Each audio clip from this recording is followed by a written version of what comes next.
Hello my dear students, मैं सीमा नागवान। स्वागत है आपका स्टडी विद सीमा नागवान में।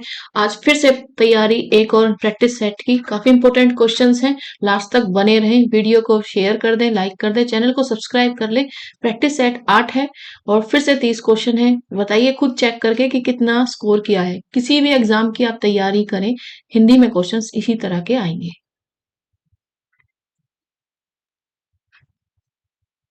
इनमें से मध्यम पुरुषवाचक सर्वनाम का उदाहरण कौन सा होता है? मैं, तू, वह, उपरोक्त सभी। तो राइट आंसर क्या है? तू। ठीक है। देखिए, पुरुषवाचक सर्वनाम हम सभी पढ़ चुके हैं। पुरुषवाचक सर्वनाम को 3 भागों में बांटा जाता है। पहला कौन सा होता है? उत्तम। और उत्तम के अंदर कौन सा आ जाता है? मैं, मेरा, मुझे, मेरी, मुझसे। ऐसे वर्ड आपको कहीं भी दिख जाए तो वो कौन सा होगा? वो उत्तम सर्वनाम होगा। दूसरा कौन सा होता है? मध्यम पुरुषवाचक। ठीक है। मध्यम में क्या आता है? तू। तू के साथ आप भी बोल सकते हो अगर थोड़ा तमीज में बोले। तुम, तुझको या तुमको। ठीक है। तुमको, तुझे और तू भी। ठीक है। तो ये सारे किसमें आएंगे? मध्यम। तीसरा कौन सा है? अन्य। ठीक है। अन्य किसी और के बारे में हम जब बात करें, वह, यह, इन्हें, उन्हें, इसे, उसे। ठीक है। ये सारे कौन से हैं? अन्य। तो सर्वनाम के वैसे तो मेन आप पढ़ें तो 6 होते हैं। प्रीवियस वीडियो जो मैंने डाली हुई है वहां सब कुछ पढ़ाया हुआ है। फुल ग्रामर में मैंने सब रूल बताए हैं। ठीक है। फिर भी बता देती हूँ। सर्वनाम देखो, सर्वनाम ये एक, व दो, तीन, चार, पांच, छह टाइप के होते हैं। कौन कौन से होते हैं? पहला तो पुरुषवाचक ही होता है। ठीक है। पुरुषवाचक को 3 टाइप में और बांटा हुआ है, 3 भेद और है। दूसरा कौन सा होता है? निश्चय। निश्चयवाचक। ठीक है। जिसमें किसी निश्चित की बात की जाए। यह घर मेरा है। यहाँ पे ना घर के लिए प्रयोग हो रहा है। यहाँ पे यह और वह किसी वस्तु के लिए प्रयोग हो रहे हैं। सिर्फ ये भी याद रखना। ठीक है। निश्चित में निश्चित में यह और वह किसी वस्तु के लिए प्रयोग हो रहे हैं, यहाँ व्यक्ति के लिए। पुरुषवाचक में तो हम व्यक्ति की बात कर रहे थे कि यह व्यक्ति, वह व्यक्ति। लेकिन घर में हम ये बता रहे यह घर मेरा है, तो यह घर मेरा है, वह घर मेरा है। निश्चित है कि यही घर मेरा है, तो यह और वह घर के लिए। घर क्या है? हमारी वस्तु के लिए प्रयोग हो रहे हैं। ठीक है। तीसरा हो जाएगा आपका अनिश्चित वाचक। पता ही नहीं है कि कौन सा है। ठीक है। अनिश्चित वाचक। अनिश्चित वाचक में ये होता है कि आपको पता नहीं है। कोई आया है, थोड़ा दे दो, कुछ ला दो, कुछ पता नहीं है। ठीक है। कोई, थोड़ा, कुछ, इस तरह के शब्द आपको दिखेंगे तो वो अनिश्चित है। फोर्थ आपका प्रश्नवाचक। प्रश्न तो आप जानते हो, कब क्या हुआ, ये सब आप किसी से प्रश्न पूछ रहे हो तो साइन ये हो जाता है क्वेश्चन मार्क। ठीक है। कौन आया है, क्या, किसकी, इस तरह के शब्दों से। और पांचवा होता है संबंधवाचक। संबंधवाचक में आपको संबंधवाचक में जो और सो दिख जाएंगे। जो पढ़ेगा सो पास होगा। ठीक है। जो मेहनत करेगा वो सफल होगा। छठे में निजवाचक। निजवाचक में आप ना पॉजिटिव लगा देते हो। हर चीज के आगे मेरा लगा देते। आप, अपना, खुद, ऐसे स्वयं। मैं ये काम स्वयं करूंगा। मैं स्वयं यह काम करूंगा। ठीक है। अपने आप करूंगा, अपने आप करूंगा। तो ऐसे वाक्यों में आप अपने आप को स्वयं करूंगा, ये सारे निज हैं। ठीक है। तो मैंने फिर से आपको बता दी है। नेक्स्ट क्वेश्चन पे चलते हैं। ऐसे कौन सा तद्भव है? तद्भव तत्सम प्लेलिस्ट से जाके पूरी वीडियो आप देख सकते हैं अगर आपको डिटेल में पढ़ना है। यहाँ हम प्रीवियस ईयर सेलेक्ट कर रहे हैं तो थोड़ा जल्दी करेंगे। तद्भव माने हिंदी वाले। ठीक है। अब जो हिंदी भाषा से लिए गए हैं वो तद्भव। और तत्सम, सम माने कैसे याद रखोगे? संस्कृत के समान है जो। ठीक है। देसी आपने देसी लुटिया बुटिया, और विदेशी जो विदेश से लिए हैं। मैं हर बार बताती हूँ आपको ये सारे शब्द। तो देखते हैं। हिंदी वाला पूछा है, योगी है, यौवन है, जीव है या जीर्ण है? तो कौन सा है? जीव है। ठीक है। जीव आपका क्या है? तद्भव। तद्भव है। तो इसका तत्सम क्या हो जाएगा अगर कोई आपसे फिर तत्सम पूछ ले तो? अगर ये आपको पता है कि जीव तद्भव है। ठीक है। जीव आपका तद्भव है तो जरा तत्सम बता दें इसका। तो तत्सम हो जाएगा जिह्वा। ठीक है। जिह्वा हो जाएगा। और चलिए आगे करते हैं कि योगी। योगी आपका क्या है? योगी आपका कौन सा है? यहाँ पे तत्सम है। ठीक है। योगी क्या है? तत्सम है। तत्सम है योगी। फिर दिमाग में आ रहा होगा मैम, योगी अगर तत्सम है तो फिर तद्भव क्या होगा? तो तद्भव इसका हो जाएगा जोगी। जोगी। ठीक है। जोगी। यौवन, देखिए यौवन भी आपका क्या है? यौवन भी तत्सम है, तभी तो आंसर नहीं बना। तो तत्सम यौवन है, तो फिर सोच रहे होंगे ना कि फिर तद्भव क्या होगा। तद्भव होता है जोबन। ठीक है, जोबन। यौवन का जोबन, यह को जय बना दिए, योगी का जोगी। यह जब जय बन जाए तो जय है आपका हिंदी में। ठीक है, और यह है आपका तत्सम संस्कृत में। योगी तत्सम है संस्कृत में और तद्भव जोगी है। यौवन तत्सम संस्कृत में है, यौवन इसका हिंदी तद्भव है। ठीक है। जीर्ण, जीर्ण मतलब क्या दिया हुआ है यहाँ पे, तत्सम दिया हुआ है, संस्कृत में दिया हुआ है। तो इसका तद्भव क्या होगा, जीर्ण का। तो जीर्ण का हो जाएगा जीना, जीना, जीर्ण। ठीक है, जीर्ण का जीर्ण। ठीक है। अच्छा, अगर कुछ इंपॉर्टेंट मैं आपको हमेशा बताती ही हूँ, कमेंट में आप प्लीज कमेंट करना स्टार्ट करें। अट्टालिका का क्या तद्भव होगा, तद्भव आपको बताने हैं। अट्टालिका मैंने कई बार बताए हैं हर वीडियो में, ये इंपॉर्टेंट है, डी प्लस भी पूछ लेता है। अट्टालिका का बताएं, उज्जवल का बताएं, कुपुत्र का तो आप जानते ही होंगे। कमेंट करें, ज्यादा से ज्यादा कमेंट करें, मुझे भी पता चले कि हाँ जो मैं वीडियो बना रही हूँ आपके लिए उपयोगी है भी या नहीं। ठीक है, पढ़ भी रहे हो या नहीं। शलाका, सलाका का कमेंट करे। चंद्रिका, ये वो वर्ड है जो कि हर एग्जाम में देखने को मिलेंगे आपको। जिवा, जिवा मैंने अभी आपको बता ही दिया है, तो ये छोड़ो। ये आपका कमेंट होमवर्क है, प्लीज कमेंट में इसके आंसर लिखें।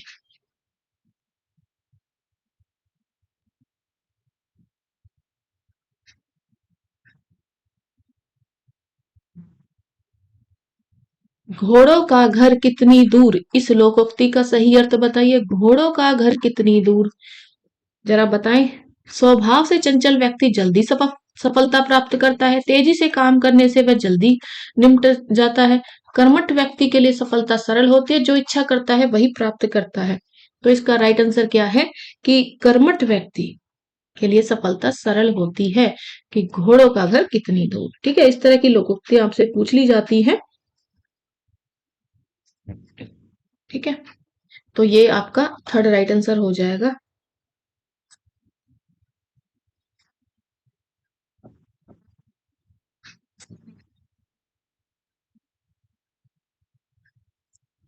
कबीर के आलोचक पुस्तक के लेखक इनमें से कौन है। डॉक्टर धर्मवीर है, विजेंद्र स्नातक है, हजारी प्रसाद द्विवेदी है या पुरुषोत्तम अग्रवाल है। तो डॉक्टर धर्मवाल है कबीर के आलोचक। ठीक है,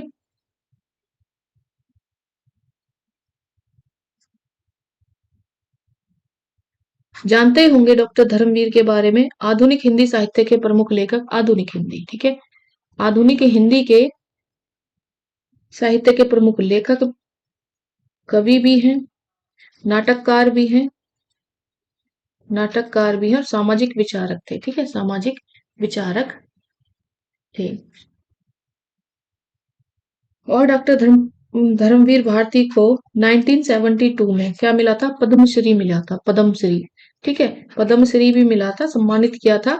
उनका उपन्यास जो गुनाहों का देवता, इस पे एक सीरियल भी बना था, गुनाहों का देवता। बड़ा अच्छा सीरियल है, देखना कभी, पहले एग्जाम दे लो। गुनाहों का देवता बना था 1972 में। हॉटस्टार पे मिल जाएगा वैसे आपको, ये हॉटस्टार पे। ये गुनाहों का देवता लाइव सबके पे आता था।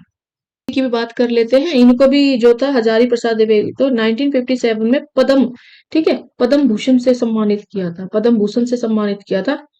ठीक है, और पुरुषोत्तम अग्रवाल की भी बात कर लेते हैं। 1983 से 1984 में हिंदी में नई चाल में ढली पुस्तक के संपादक थे, और इन्होंने भी साहित्य विशेषज्ञ की चर्चित पत्रिकाओं का प्रकाशन किया था। वर्तमान में राजकमल प्रकाशन की भक्ति श्रृंखला के संपादक हैं। ठीक है, और कुछ लेखक और कुछ पुस्तक के नाम मैं लिख देती हूँ जो पेपर में बहुत पूछे जाते हैं, जैसे कि डॉक्टर डॉक्टर राजेंद्र प्रसाद जो लेखक थे। ठीक है, जानते ही हैं आजादी के टाइम पे जो स्थायी अध्यक्ष थे। तो इनकी एक पुस्तक है इंडिया डिवाइडेड। ठीक है, इंडिया डिवाइडेड, ये भी काफी फेमस है। ठीक है, पूछ सकते हैं आपसे कि जो इंडिया डिवाइडेड पुस्तक है वो किसने लिखी, तो डॉक्टर राजेंद्र प्रसाद ने लिखी। वही पूछ लो महात्मा गांधी ने कौन सी पुस्तक लिखी थी, ये भी पूछ सकते हैं। जो महात्मा गांधी किस पुस्तक के लेखक थे, तो सत्य के साथ मेरे प्रयोग। देखो भाई, हम सब जानते हैं कि सत्य सत्य बोलते थे, सत्य अहिंसा महात्मा गांधी, तो सत्य के साथ मेरे प्रयोग। तो सत्य के साथ मेरे प्रयोग मतलब अपना एक्सपेरिमेंट जो भी उन्होंने सत्य के साथ करे वो बता रहे हैं, तो वो महात्मा गांधी हो गया। ठीक है, वहीं जो राधा कृष्ण थे, एस सर्वपल्ली राधा कृष्ण, ठीक है, उनकी पुस्तक का बात कर ले तो जीवन का हिंदू हिंदू दृष्टिकोण, हिंदू दृष्टिकोण। चलिए, विजेंद्र स्नातक के बारे में कमेंट में बताइए, आपका होमवर्क है। घृणा, आश्रय, हर्ष आदि भावों को व्यक्त करने वाले शब्दों के साथ किस चिन्ह का प्रयोग किया जाता है? तो बहुत आसान है, ठीक है। उद्गरण चिन्ह, कोष्टक या विस्मयवादी बोधक या अर्ध विराम। तो राइट आंसर क्या हो जाएगा? विस्मयवादी विराम। ये वाला चिन्ह होता है आपका विस्मयवादी बोधक चिन्ह, ठीक है। जैसे अरे, संबोधन कारक में भी बताया था मैंने, कारक पे वीडियो प्लेलिस्ट से निकाल के डिटेल देख सकते हैं। अरे के साथ संबोधन बुलाने के लिए, ठीक है। ओहो, शाबाश, ठीक है, काश, इस तरह के शब्दों के लिए। अब हम ये भी कह सकते हैं कि जब हम गुस्सा में हो या आश्चर्य हर्ष में हो तो हम इन भावों को प्रकट करने के लिए विस्मयवादी बोधक चिन्हों का प्रयोग कर सकते हैं। अरे जरा रुको, हे राम, इस तरह से हम जब बोलते हैं। वही बात कर लेते हैं अब जरा उद्धरण चिन्ह की। उद्धरण चिन्ह कौन सा होता है? ऐसे होता है, ठीक है। या फिर आपका ऐसे भी हो सकता है, ऐसे, ठीक है। उद्धरण चिन्ह होते हैं ये, उद्धरण चिन्ह। और कोष्टक की, कोष्टक सिर्फ यही होता है, कोष्टक है ये, ठीक है। और अगर अर्धविराम की बात कर ले तो ये ऐसे और फिर ऐसे, ठीक है। एक में ऐसे विसर्ग टाइप गोल गोल और नीचे कोमा आएगा, ठीक है। ये आपका अर्धविराम चिन्ह होता है, ठीक है।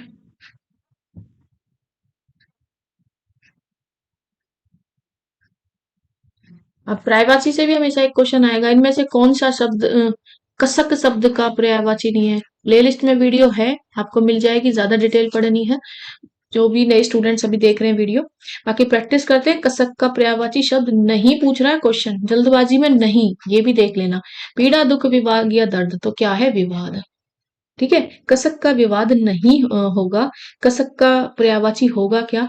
पीड़ा होगा, दुख होगा, दर्द होगा और साथ के साथ वेदना, ठीक है। किसी को दुख देना, वेदना। चुटकी भी होता है, चुटकी भी होता है कसक के पर्यायवाची, देख लो। टीस भी होता है, टीस, टीस। शूल भी होता है, शूल। और चुभने वाली बात होती है ना, चुभन, वो भी होता है। और कष्ट भी होता है, ठीक है। जरा विवाद के अगर मैं आपसे पूछ लूं कि फिर विवाद किस चीज का है? विवाद लड़ाई का है। लड़ाई है तो हंगामा है, ठीक है। और हंगामा कर रहे हो तो हम ऐसे बोल सकते हैं बखेड़ा, ठीक है। बखेड़ा खड़ा कर दिया, झंझट भी है लड़ाई करना, ठीक है। झगड़ा है, फसाद है, ये सब हम पढ़ते ही हैं, ठीक है। तो ये सारे विलोम हैं आपके विवाद के, ठीक है। जो क्वेश्चन DSSB में पूछा जाता है कि कहाँ कहाँ से पूछ सकता है, अश्व के बहुत पूछते हैं। अश्व के जरा कमेंट में बताएं, मैंने कई बार बताए हैं।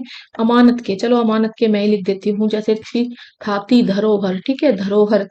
और उपनिधि, उपनिधि, ठीक है। और न्यास, ये है। अनुमति का अगर आप बता सकते हैं कमेंट में बताइए, और इज्जत का भी बताइए, ये पूछे जाते हैं।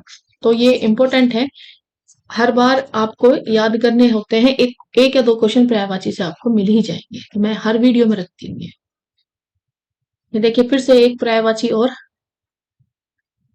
पर्यायवाची क्या कह रहा है? नारी का पर्यायवाची, नारी का पर्यायवाची बहुत आसान है, देखने में आसान लग रहा है। विकल्प भी है, सरिता, वनिता, सविता या कनक। तो राइट आंसर क्या हो जाएगा आपका? वनिता। नारी का पर्यायवाची है वनिता, ठीक है। नारी का पर्यायवाची शब्द में लिख देती हूँ। नारी को क्या क्या बोल सकते हो आप? नारी को स्त्री बोलते हो, ठीक है। अबला तो बोलते हो, होती नहीं है वैसे, ठीक है, बोलते हो। औरत बोलते हो, कांता भी बोलते हो, कामनी भी बोल सकते हो, कामनी।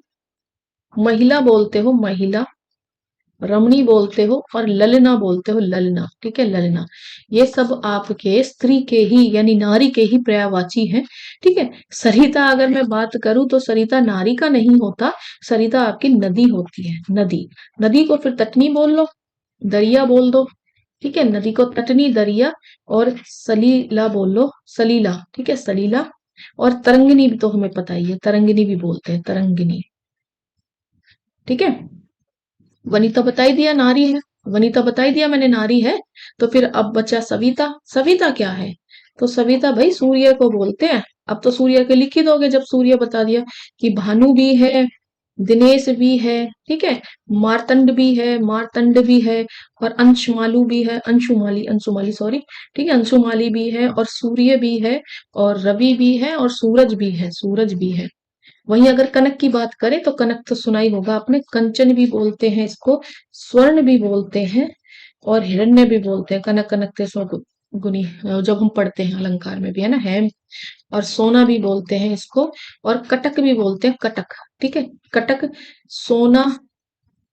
सोना मतलब गोल्ड है, स्लीपिंग वाला सोना नहीं, स्वर्ण भी बोलते हैं। ठीक है, स्वर्ण।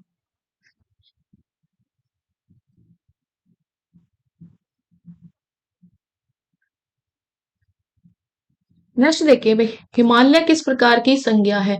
हिमालय के बारे में पूछ रहा है। व्यक्तिवाचक, जातिवाचक, भाववाचक या फिर समूहवाचक? तो राइट आंसर क्या हो जाएगा आपका? व्यक्तिवाचक। अब देखो, संज्ञा होती क्या, ये तो आप बचपन से ही पढ़ते आ रहे हो। ठीक है, कि क्या होती है। तो इसमें मैं मेन मेन बता देती हूँ आपको कि संज्ञा में, देखो मैं तो ऐसे आपको बता सकती हूँ, एक से, ठीक है, एक गे, आ, डॉट को छोड़ो, संज्ञा बन गया, एक दो तीन। तो तीन प्रकार की मेन होती है वैसे तो संज्ञा। पहली होती है व्यक्तिवाचक, ठीक है, व्यक्तिवाचक। दूसरी होती है आपकी, पहली व्यक्ति हो गई, ठीक है, दूसरी हो गई आपकी जातिवाचक। तो जाति को भी आपने दो पार्ट में बांटा हुआ है, समूह में, समूह या फिर समुच्चय, ठीक है, या समुदायवाचक। ठीक है, और दूसरा होता है आपका द्रव्यवाचक, द्रव्यवाचक। ठीक है, समूह में आपके कोई ग्रुप की बात कर रहे हो, समूह की, जैसे सेना है, सेना बहुत लोगों को मिला के बनती है। ठीक है, सेना हो गई। और इसी तरह द्रव्य की मैं बात करूं तो कोई पदार्थ होगा, या तो वो ठोस होगा, ठीक है, जैसे सोना चांदी लोहा इस तरह से, और या फिर वो द्रव्य होगा यानी कि लिक्विड में होगा, जैसे कि घी दूध पानी। ठीक है, और तीसरा आपका, पहला हो गया, दूसरा हो गया, तीसरा होता है आपका भाववाचक। ठीक है, तीसरा होता है आपका भाववाचक। तीसरा भाववाचक होता है, भाववाचक में आपकी सारी फीलिंग्स वगैरह आ जाती है। ठीक है, बचपन, बुढ़ापा, ये सब, और मिठास, मिठास इस तरह के गुण भी आ जाते हैं। ठीक है, तो मिठास हो गया, बुढ़ापा हो गया, बचपन हो गया, क्रोध हो गया, भय हो गया, ये सारी फीलिंग्स भी आ जाती है। अब कह रहा है कि हिमालय, हिमालय देखो अपने आप में ना एक अकेला हिमालय, तो वो व्यक्ति हो गया। ठीक है, पहाड़ में कह देती तो पहाड़ तो कोई सा भी हो सकता है, पर्वत कोई से भी हो सकते हैं, नदी कोई सी हो सकती है, तो फिर वो जाति हो जाता। वहीं अगर मैं नदी का नाम ले दूं, पर्वत का नाम बता रही हूँ, पहाड़ का नाम बता रही हूँ, उनके नाम बता रही हूँ ना, तो वो व्यक्ति हो जाते हैं। ठीक है, तो ये डाउट आपको नहीं होना चाहिए। और भाव में तो मैंने बता दिया, बचपन, बुढ़ापा, मोटापा, मिठास, उमंग, चढ़ाई, थकावट, ये सब आपको दिखेंगे। जवानी, लंबाई, मित्रता, ठीक है, मानवता, प्यास, चोरी, क्रोध। और समूह में आपको ऐसे शब्द दिखेंगे, भीड़ है, भीड़ हो गई, भीड़ हो गई, ठीक है, भीड़ हो गई, मेला हो गया। ठीक है, भीड़, मेला हो गई। कक्षा, कक्षा कब बनती है? जब सारे स्टूडेंट्स बैठते हैं, परिवार, सारे सदस्यों को मिला के परिवार कहा जाता है। तो इस तरह के समूह आ जाएंगे। क्रिकेट, पूरे टीम के सदस्य होते हैं क्रिकेट, तो ये वो जातिवाचक के ही टाइप है, समूह या समुदायवाचक है। ठीक है,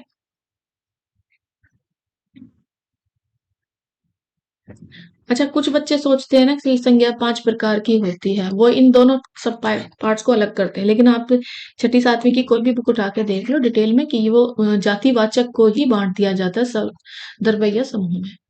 विश्व हिंदी सचिवालय कहाँ है? नेक्स्ट है आपका, विश्व हिंदी सचिवालय कहाँ है? भारत में है, मॉरिशस में, अमेरिका में, या लंदन में?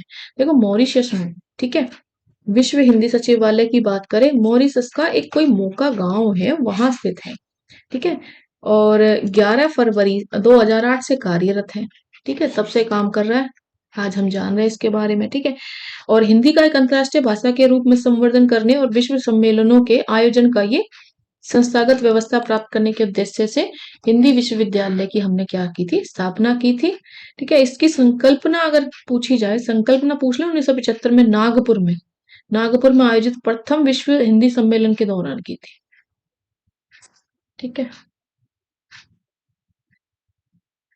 हिंदी में अगर हिंदी दिवस पूछ ले तो आपको पता ही होगा, 14 सितंबर। ठीक है, आप ही चला जाएगा।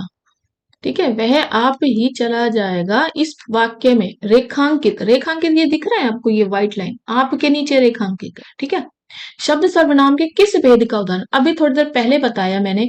आप वाप किस में आते? पुरुषवाचक, निज, निश्चय या संबंध। तो देखो आप में तुम, ये सारी चीजें किस में आ जाती हैं? वह आप ही चला जाएगा। ठीक है, तो वो निजवाचक में। अब आप कहोगे कि आपने तो बताया था कि ये पुरुषवाचक है। देखो मैंने बताया था कि तू, तुम, आप इज्जत दे रहे हो तो फिर वो आपका मध्यम पुरुषवाचक है। ठीक है, यही बताया था मैंने, मध्यम पुरुषवाचक है। वो बोल रहा है कि वह मतलब वो इंसान के बारे में बोल रहा है, अन्य पुरुष को ही बोल रहा है। अन्य पुरुष तो पहले निकल गया है, तो दो बार तो उसमें पुरुष निकलेंगे नहीं, अपने आप ही चले जाएगा, अपने आप ही। वह स्वयं कोई काम कर लेगा, ये बताया था मैंने। अपने आप काम करना, स्वयं करना निजवाचक, तो इस पॉइंट ऑफ व्यू से ये निजवाचक है। तो कंफ्यूजिंग था काफी। आपको वह देखते ही आपको पुरुषवाचक में अन्य के बारे में बात हो रही है, इस तरह से समझ आता है। लेकिन मैंने बताया था कि वह आपको निश्चय में भी दिखाते हैं, ठीक है, निश्चित में भी दिखाते हैं कि वह मेरा घर है। वही मैंने आप बताया था आपको, पुरुषवाचक में तू और तुम मध्यम पुरुष में हो जाएगा, ठीक है, मध्यम में हो जाएगा। लेकिन यहाँ पे आप अपने आप करने वाला काम है, स्वयं है, तो वो निजवाचक है। निश्चित में आपको वह, यह है, किसी वस्तु, यह मेरा घर है, वह मेरा घर है के बारे में बताएंगे। निश्चित ही कि यही है। संबंध में जो मेहनत करेगा, जो पढ़ेगा वो पास होगा, जो मेहनत करेगा वो पास होगा, जो और सो, सो पास होगा। ठीक है, जैसी करनी वैसी भरनी, इस तरह से संबंध बता देते हैं।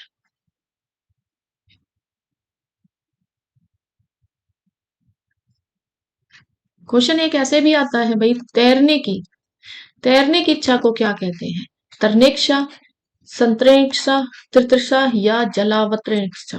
तो क्या कहते हैं तैरने की इच्छा को? तितृषा, तितृषा, ठीक है, तितृषा। अनेक शब्दों के लिए एक शब्द आपको याद होने चाहिए। तितृषा कहते हैं आप तैरने की इच्छा को, ठीक है।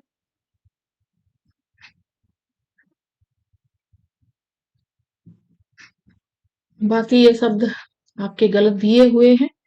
चलिए होमवर्क में पूछ लेती हूँ। उर्वरा, उर्वा उर्वरा किसे कहते हैं? ऐसी जमीन जो अच्छी उत्पादक हो। वहीं अगर एकाक्ष पूछ लूं मैं, एकाक्ष जो केवल एक आंख वाला हो। कृशाग्र, डी ट्रिपल एस बी में बहुत पूछा जाता है। कृशाग्र बता सकते हैं? जिसकी बुद्धि तेज हो। गगन, ठीक है, गगनचुंबी, आकाश को छूने वाला। अनुश्रुति, अनुश्रुति कौन होता है? परंपरा से चली आ रही कथा।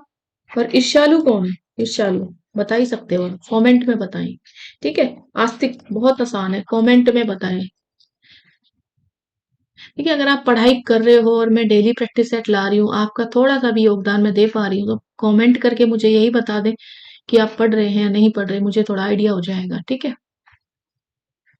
आलम्बनत धर्म का साधारणीकरण होता है, इस पंक्ति किस विद्वान की है? तो राममूर्ति त्रिपाठी, रामचंद्र शुक्ल या गुलाब राय या विश्वनाथ मिश्र? तो किसकी है? रामचंद्र शुक्ल की, ठीक है। हर बार मैं हर क्वेश्चन में रामचंद्र शुक्ल से या इन सब से रिलेटेड एक क्वेश्चन रखती ही हूँ, और हमेशा बताती हूँ कि रामचंद्र शुक्ल के से रिलेटेड चीजें, ठीक है। तो अब तो आपको याद ही होंगी। तो ये रामचंद्र शुक्ल की है, आलबंधन धर्म का साधारणीकरण, ठीक है।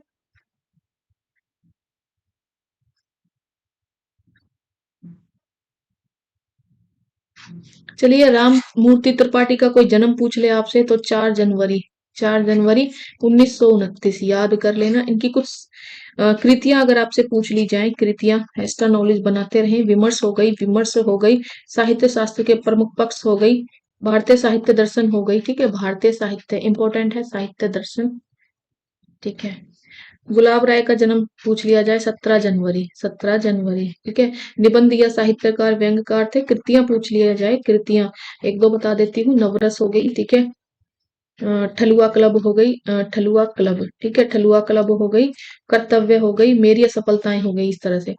विश्वनाथ मिश्र का जन्म पूछ लिया जाए 1906 में, ठीक है। प्रख्यात साहित्य संस्था प्रशासन परिषद के सभापति रहे।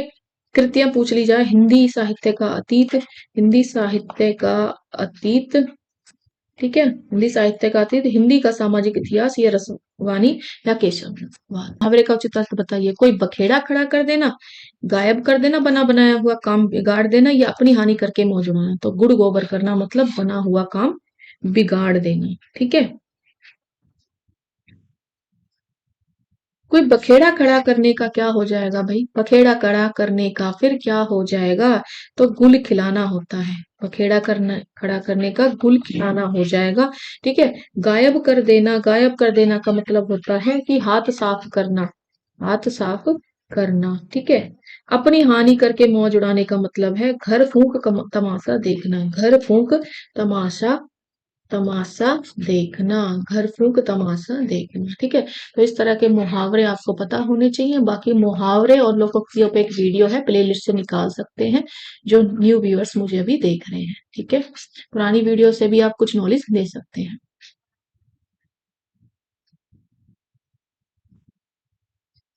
भरत मुनि द्वारा उल्लिखित 8 स्थायी भावों में शामिल नहीं है। स्थायी भाव मैंने पुरानी सभी वीडियो में बताए हैं कितने टाइप के होते हैं, कौन कौन से होते हैं, ठीक है। तो वह, क्रोध, उत्साह, वात्सल्य। तो वात्सल्य, वात्सल्य भरत मुनि द्वारा 8 स्थायी भावों में नहीं है, ठीक है। तो जो नाटक शास्त्र में भरत मुनि ने रसों की संख्या बताई वो 8 मानी गई थी, ठीक है। 8 कौन कौन सी लिए उन्होंने? श्रृंगार को लिया, श्रृंगार को लिया था, हास्य लिया, करुण लिया, करुण, करुणा, ठीक है। रौद्र, रौद्र आप जानती हो, क्रोध, ठीक है। रौद्र को लिया, वीर भी लिया, भयानक भी लिया, ठीक है। भयानक, वह, विभत्स, विभत्स और अद्भुत, ठीक है। अद्भुत, ये सब नाट्य शास्त्र नामक जो ग्रंथ था वो भरत मुनि ने ये 8 रस लिए थे, ठीक है।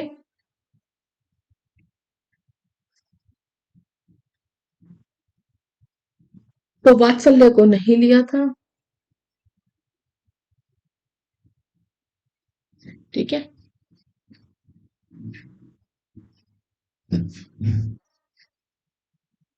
नेक्स्ट देखिए जरा, जिसे जीता, जिसे नहीं जीता जा सके, वाक्यांश के लिए एक शब्द बता दे। अजय, अमर, वीर या अजात शत्रु। तो वो है अजय, ठीक है। अजय हो जाएगा आपका राइट आंसर। अमर तो वो हो गया ना जो ना मरने वाला, जो मरे ना, ना मरने वाला, ठीक है।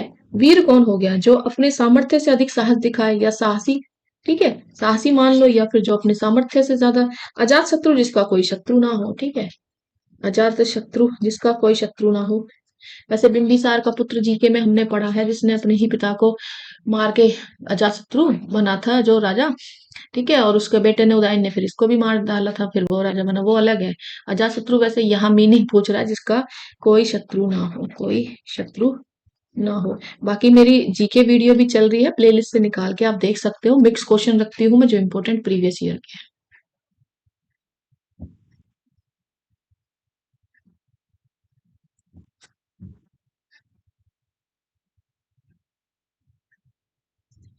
किए गए उपकार को मानने वाला के लिए एक शब्द बताएं जरा। कृताग, कृतघ्न, कृतज्ञ या दयालु। तो जो किए गए उपकार को माने वो कृतज्ञ, और जो इसको ना माने या इसको विलोम पूछ दे वो कृतघ्न, ठीक है। ये भी याद रखना, विलोम भी बहुत आ जाते हैं आपके, ठीक है। तो इस तरह से आपको याद रखना है।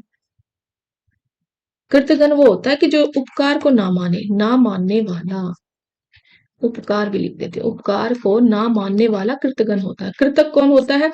जो उपकार को मानता है, ठीक है। जो उपकार को, उप, उपकार को मानता है, ठीक है, को मानता है। जो ना मानता है वो है कृतघ्न, ठीक है। एक तरह से ऑपोजिट भी हो गए ये।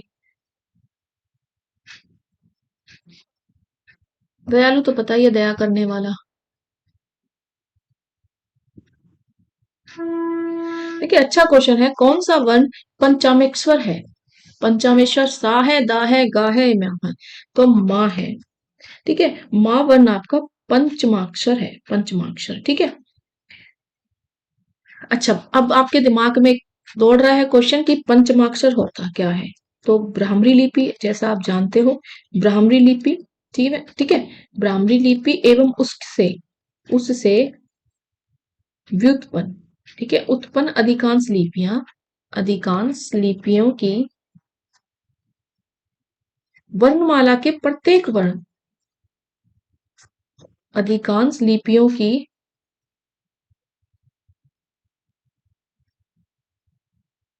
वर्णमाला के प्रत्येक, प्रत्येक वर्ण के पांचवें, पांचवें, ठीक है, पांचवें वर्णों के, वर्णों के समूह को पंचमाक्षर कहते हैं। क्या कहते हैं? पंचमाक्षर कहते हैं। वैसे नाम से पता चल रहा था, पांचवें वर्णों के समूह को पंचमाक्षर कहते हैं। तो हिंदी के पंचमाक्षर कौन से हैं?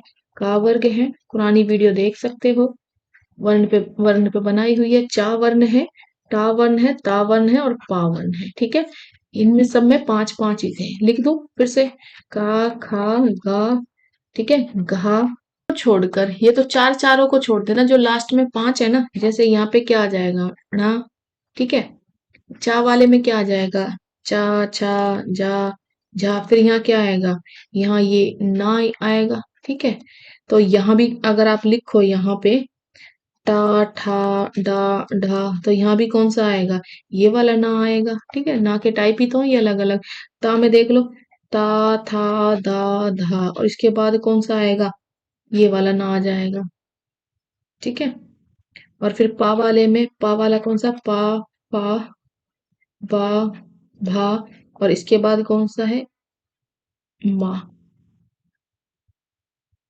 ठीक है। तो ये पांचवें नंबर पे जितने भी है ना, पांचवें नंबर पे, ये जो पांचवें नंबर पे आपके हैं, कौन कौन से हैं पांचवें नंबर पे, डा है, ठीक है, ना है और मा, ये जो पांचवे वाले हैं ये सारे पंचमे पंचमाक्षर हैं, और माँ इसमें ही आ रहा है पंचमाक्षर, ठीक है। और यहाँ ना भी आ सकता था आंसर में, ये वाला ना भी, और ये वाला ना भी, और ये ना भी, ठीक है। ये सारे के सारे आपके पंचमाक्षर हैं। वोल्गा से गंगा इनमें से किस विद्या की रचना है, वोल्गा से गंगा, यात्रा वृतांत, सस्मरण, कहानी संग्रह, उपन्यास, तो ये कहानी संग्रह है वोल्गा से गंगा, ठीक है। तो वोल्गा से गंगा अगर मैं लिख देती हूँ, राहुल सांकृत्यानंद द्वारा लिखी गई 20 काल्पनिक कहानियों का, 20, ठीक है, 20 काल्पनिक कहानियों का संग्रह है, ठीक है। काल्पनिक मतलब जो कल्पना के आधार पर लिखी जाती है कहानियों का संग्रह। और राहुल सत्याग्रह की बात कर ली जाए तो एक कौन है ये प्रसिद्ध काल्पनिक कृति, ठीक है, काल्पनिक कृति है। और यह मात्र सत्तात्मक समाज में स्त्री के वर्चस्व की बेजोड़ रचना, इनकी 8,000 वर्षों और 10,000 किलोमीटर की परिधियों में इनकी कहानियां बंधी हुई हैं, ठीक है। इनकी और कहानी अगर संग्रह पूछ लें तो घुमटकर साथ सतमी के बच्चे, जीने के लिए सिंह सेनापति, ये सब।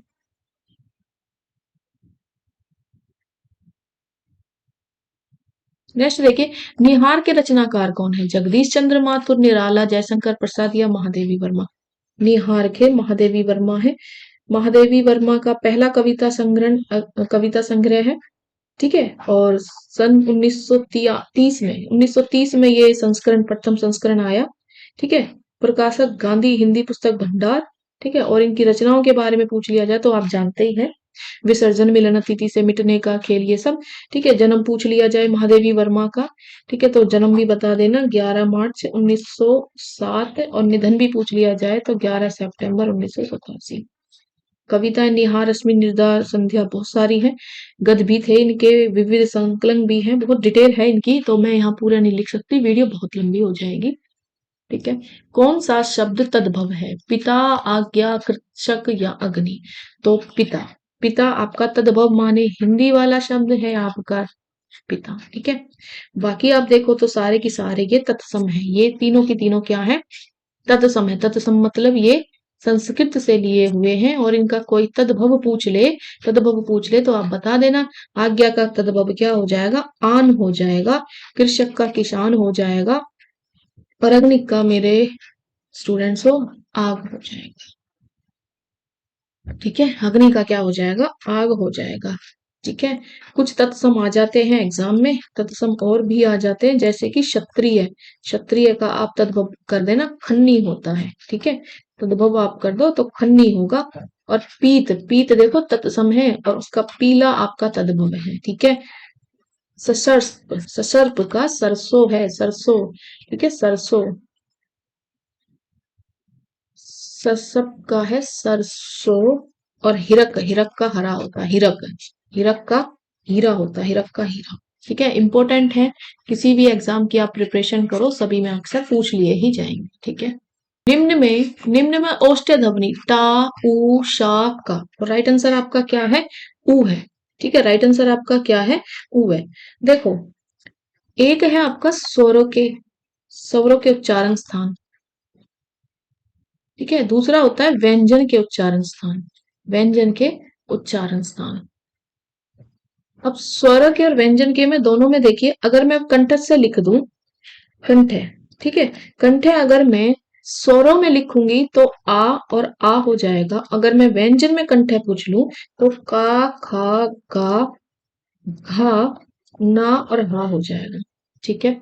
वहीं अगर मैं कंठस्थ के बाद तालव्य पूछ लूं, तालव्य, तो तालव्य अगर मैं आपके स्वरों में पूछ लूं तो ई, छोटी ई और बड़ी ई हो जाएगी। वहीं व्यंजन में पूछ लूं तो चा, छा, जा, झा, ना और या और शा भी होते हैं, ठीक है। ये भी याद रखना दोनों, ठीक है। 5 वर्ग में हम ये पढ़ते नहीं है, लेकिन आपको याद तो करने पड़ेंगे। तालव्य के बाद हम मूर्धन्य पूछ लें, मूर्धन्य, तो अगर मैं स्वर में पूछ लूं तो रै ऋषि हो जाएगा, और अगर मैं व्यंजन में मूर्धन्य पूछ लूं तो टा, ठा, डा, ढा, ना, डा तो है ही, साथ में डा, रा, सा ये भी एक्स्ट्रा है, ठीक है, याद रख लेना। वहीं अगर मूर्धन्य के बाद में ओष्ठ्य कर लेते हैं, ओष्ठ्य, ओष्ठ्य ही क्वेश्चन पूछ रहा है। ओष्ठ्य में स्वर पूछ ले, स्वर पूछ ले तो ऊ और बड़ा ऊ, ये आंसर आपका ऊ ले लिया, ठीक है, छोटा ऊ और बड़ा ऊ। वहीं व्यंजन पूछ लेता अगर ओष्ठ्य में तो पा, पा, पा, भा, मा, और ये वा भी अलग से याद रखना। यारा वाला में अंतस्थ में भी आता है, वैसे ये या, रा, ला, वा, तो वह अंतस्थ में भी आता है, अंतस्थ भी पूछ ले तो, ठीक है, तो ये भी याद रखना। वहीं आपसे अगर पूछ ले कि ओष्ठ्य हो गया कंठ तालु, कंठ तालु, ठीक है, कंठ तालु पूछ ले तो ए और ए होते हैं, ठीक है, कंठ तालु उधर है ही नहीं व्यंजन में, ठीक है। और अगर आपसे यहाँ पूछ ले कंठ ओष्ठ्य, कंठ ओष्ठ्य, ठीक है, कंठ ओष्ठ्य पूछ ले, कंठ ओष्ठ्य, तो कंठ ओष्ठ्य ओ और ओ, छोटी ओ और बड़ी ओ, ठीक है, याद रखना। यहाँ मैंने आपको कंठ्य बता दिया, ताल्य बता दिया, मूर्धन्य बता दिया, दंतत्य रहता है, दंत्य रहता है, ठीक है। दंत्य में ता वाले आते हैं, ता, था, दा, धा, ना, और एक्स्ट्रा ला और सा भी पढ़ने हैं।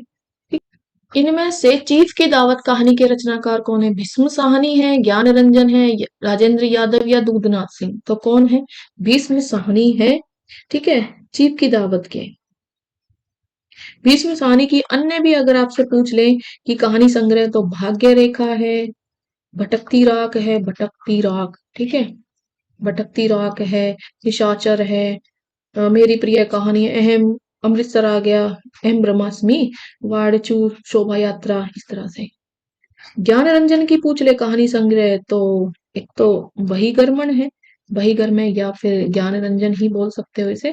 फ्रेंड्स के इधर उधर भी है, फ्रेंड्स के इधर उधर भी है, इधर और उधर भी है, अनुभव भी है, अमरूद का पेड़ और छलांग भी जानते हो, हास्य भी है। राजेंद्र यादव की, ठीक है, देवताओं की मूर्ति, देवताओं की मूर्ति या कहानी संग्रह देवताओं की मूर्ति कब आई थी भाई? 1952 में आई थी। खेल खिलौने 1953 में, खेल खिलौने और जहां लक्ष्मी कैद है 1957 में, अभिमन्यु की आत्महत्या 1959 में, ठीक है, किनारे से किनारे तक 1962, और चौखट तोड़ते त्रिकोण 1987। ये तो आतिश गालिब प्रेम कहानी है 2008 में, ठीक है। दूधनाथ सिंह की बात कर लें, कुछ कहानी संग्रह, चपाट चेहरे वाला आदमी 1967 में लिखी थी।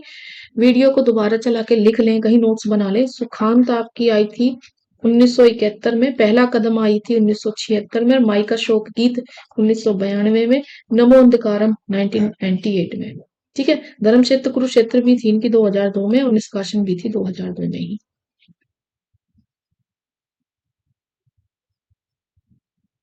क्वेश्चन आता है अस्त का विलोम क्या है? काफी आसान है, मस्त है, हृदय है, उदय है या व्यस्त है, तो राइट आंसर क्या हो जाएगा? उदय, ठीक है। जल्दबाजी में व्यस्त मत करना, अस्त व्यस्त सेम ही होता है, ठीक है। तो यहाँ पे अस्त का विलोम क्या हो जाएगा? उदय हो जाएगा। अस्त का अर्थ क्या होता है वैसे? अस्त का कोई अर्थ पूछ ले तो छिपना या डूब जाना, छिपना या डूब जाना, ठीक है। और उदय का तो पता है, निकलना, निकलना या फिर सामने आना, छुप गया है और अब सामने आना, तो विलोम हो ही गया उसका, ठीक है। मस्त का अर्थ क्या होता है? मस्त का अर्थ वैसे तो मद या नशे में चूर होता है, नशे में चूर, क्या, नशे में चूर। और मनमौजी भी होता है, मनमौजी, ठीक है, जरूरी नहीं नशाई किया हो, तो नशे में चूर भी, नशे में चूर भी है, मनमौजी भी है, ठीक है। और हृदय का कोई अर्थ पूछ ले, हृदय का अर्थ तो वक्ष के अंदर बाई ओर स्थित मांस का मतलब हृदय तो आप जानते ही हो, दिल। दिल है आपका।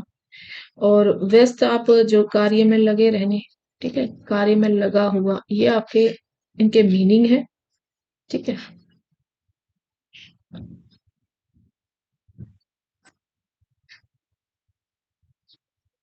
किस अलंकार में उपमान की उपेक्षा उपमेय को काफी बढ़ा चढ़ाकर पेश किया जाता है?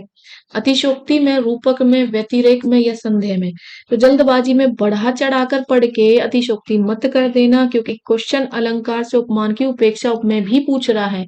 तो ये किस में आता है? व्यतिरेक में। किस में आएगा? व्यतिरेक में। उपमान की उपेक्षा उपमेय को काफी बढ़ा चढ़ाकर पेश किया जाता है व्यतिरेक में। व्यतिरेक का अर्थ होता है आदि, आदित्य। ठीक है। व्यतिरेक अलंकार जैसे कि का सर, का सरवरी तेहु, तेहि देऊ मयूं, मयूं। ठीक है। चांद कलंकी, चांद कलंकी वह निकलंकी, निकलंकी कि मुख की समानता चंद्रमा से कैसे करूं, चंद्रमा में तो कलंक है जबकि मुख निष्कलंक है। देवदास पारो वाला सीन याद आ गया। ठीक है। इस तरह से अतिशोक्ति में फिर बात का वर्णन बहुत बढ़ा चढ़ा के, ठीक है, बचपन से पढ़ते आ रहे हैं। पंखड़ी लगी गुलाब की परियों खाई घात। बताओ गुलाब की पंखड़ी से कोई घात मतलब चोट लग सकती है क्या? ठीक है। रूपक में उपमान उपमेय में अभेद यानी भेद दिखाया जाता है, अभेद दिखाया जाएगा। मैया में तो चंद्र खिलौना ले हो। ठीक है। और संदेह में फिर उपमेय उपमान में समता देखते हुए भी यह निश्चय नहीं हो पाता नहीं कि उपमान वास्तविक है या नहीं, संदेह रहता है, दुविधा बनी रहती है। सारी बीच नारी है, नारी बीच सारी है, तो पता ही नहीं चल रहा है। ठीक है। तो ये बोला जाता है संदेह में। और लास्ट, हम हमेशा की तरह एक गद्यांश रखते ही हैं। इस बार काफी छोटा ही रखा है मैंने। ठीक है। क्योंकि बड़ा फिर हो नहीं पाता अच्छे से। नीचे दिए गद्यांशों को पढ़ के पूछे गए प्रश्नों के उत्तर दीजिए। ईर्ष्या का काम जलाना, मगर सबसे पहले उसी को जलाती है जिसके हृदय में जन्म लेती है। आप भी ऐसे बहुत से लोगों को जानते होंगे जो ईर्ष्या द्वेष की साकार मूर्ति हैं, जो बराबर इस फिक्र में लगे रहते हैं कहाँ सुनने वाले मिले कि अपने दिल का गुबार निकालने का मौका मिले। श्रोता मिलते ही उनका ग्रामोफोन बजने लगता है। बड़े ही होशियारी के साथ एक कांड इस ढंग से सुनाते हैं कि मानो विश्व कल्याण को छोड़कर उनका और कोई ध्येय नहीं हो। मगर जरा उनके इतिहास को भी देखिए, समझने की कोशिश कीजिए कि जब से उन्होंने इस सुकर्म का आरंभ किया तब से वे अपने क्षेत्र में आगे बढ़े हैं या पीछे हटे हैं। यह भी फिर अगर वे निंदा करने में समय और शक्ति का अपव्यय नहीं करते तो आज उनका स्थान कहाँ होता। तो ईर्ष्या का काम क्या है? रुलाना, जलाना, हंसना या नचाना। हंसाना या नचाना, तो वही जलाना है ईर्ष्या का स्थान। ठीक है। राइट आंसर आपका 3 हो जाएगा। गद्यांश में प्रयुक्त ध्येय का क्या काम है? ध्येय का काम होता है आपका लक्ष्य। ठीक है। लक्ष्य अर्थ है इच्छा, आदर्श, मूल्य, ये नहीं है। ध्येय की बात लक्ष्य को ही बोलेंगे। गद्यांश में ईर्ष्यालु व्यक्ति की क्या की गई है? यहाँ पे खिल्ली ही उड़ाई है कि अगर वो जलने पे ध्यान न देकर अपने काम में ध्यान देता तो आज वो सफल होता। ठीक है। क्या क्या अर्थ होता है? खर्च, कम खर्च, अधिक खर्च या फिजूल खर्च। तो अपव्यय मतलब अधिक खर्च से ही लिया जाता है। ठीक है। अपव्यय का मतलब अधिक खर्च। गद्यांश का उपयुक्त शीर्षक क्या होगा? ईर्ष्या, निंदा, ईर्ष्या से ला अपव्यय। तो ईर्ष्या होगा क्योंकि ईर्ष्या की ही बात रखी हुई है, बार बार ईर्ष्या ईर्ष्या बोल रहा है। ठीक है। बहुत मेहनत के बाद आपके लिए वीडियो बनती है, तो आपका जब लाइक मिल जाता है तो मुझे भी मोटिवेशन मिलता है कि हाँ वीडियो से कोई पढ़ रहा है। ठीक है। कमेंट मिलता है तो भी ये लगता है कि हाँ बच्चे मेहनत कर रहे हैं। ठीक है। और सब्सक्राइब करने से आप ही को फायदा होता है, जैसे ही नई वीडियो डालूंगी आपको नोटिफिकेशन मिल जाएगा। ठीक है। Thank you for watching.